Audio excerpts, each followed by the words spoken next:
जिसकी कथनी और करनी को विपरीत करने के लिए एक युग भी कम पड़ सकता है। वैसे छत्रपति शिवाजी महाराज के बारे में हमें दी गई 3 मिनट की समय अवधि बहुत कम है। यद्यपि उनके जीवन के बहुप्रचलित आयामों को न छूते हुए उनके जीवन के ऐसे पहलुओं को प्रस्तुत करना चाहूंगा जिसके कारण वो आज भी हमारे लिए पूजनीय है। वैसे तो भारतवर्ष में अनेक राजाओं के राज्याभिषेक हुए, पर छत्रपति शिवाजी महाराज के राज्याभिषेक दिन को हिंदू साम्राज्य दिन के स्वरूप में क्यों मनाया जाता है? आज से 346 वर्ष पहले महाराज छत्रपति शिवाजी का राज्याभिषेक हुआ था। वो दिन था 1674 जेठ मास की त्रयोदशी का।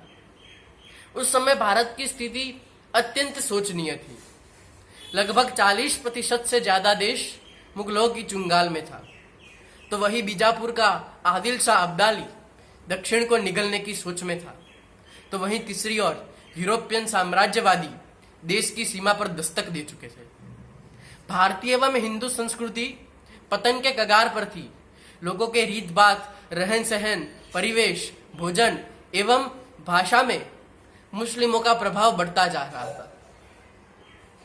जैसे आज विदेशी मान्यताओं से प्रभावित होकर हम Valentine's Day, Father's Day, Mother's Day मना रहे हैं, उसी तरह के दौर से उस समय का समाज गुजर रहा था। कुछ लोग मुगलों के डर से, लालच से एवं प्रभाव से अपनी असलियत खो रहे थे। मूल प्रजा जैसे अपना आत्मविश्वास खो चुकी थी। हिंदू भी कभी राजा हो सकता है, ऐसी मान्यता लोगों के दिल से जा चुकी थी। भारतीय संस्कृति पालने वाली स्त्रियों के साथ व्यभिचार किया जा रहा था, तो पुरुषों की कत्ल की जा रही थी। वैसे समय में दलित एवं निर्धन वर्ग की स्थिति बद से बदतर हो रही थी। तब कुछ विलासी और सत्ता लालची लोग आसान जिंदगी जीने के उपलक्ष्य में विदेशी आक्रमणकारियों के साथ जुड़ रहे थे। उनको प्रसन्न करने की दौड़ में वे अरबी बोली बोल रहे थे और धर्म विरुद्ध के परिवेश पहन रहे थे। ऐसी भयावह स्थिति के कारण पूरे देश में एक के बाद एक हिंदू राज्य नष्ट हो रहे थे।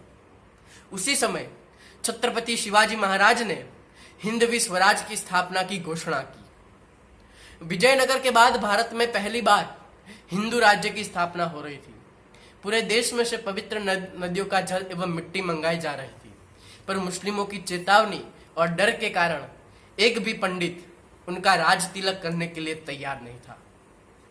तब काशी के कवि पंडित श्री गंगा ब्रह्मभट्ट ने रायपुर के किले में महाराज छत्रपति शिवाजी का भव्याति भव्य राज्याभिषेक किया। उसके बाद तो जैसे देश में स्वाभिमान का संचार हुआ, पूरे देश में परिवर्तन की ज्वाला जल उठी। दक्षिण में फिर से वेद मंत्रों का गान शुरू हो गया। मंदिर में फिर से घंटारव होने लगे। राजकाज की भाषा में पर्शियन भाषा को निकालकर मराठी एवं संस्कृत का उपयोग होने लगा। 1646 में 2000 सैनिक एवं 4 किलों के साथ शुरू हुई महाराज छत्रपति शिवाजी की विजय यात्रा 1680 तक 1 लाख सैनिक संपदा के साथ 300 किलों पर भगवा लहराने के बाद भी नहीं रुकी थी। इस अद्भुत दिन की आप सबको मैं बधाई देता हूँ।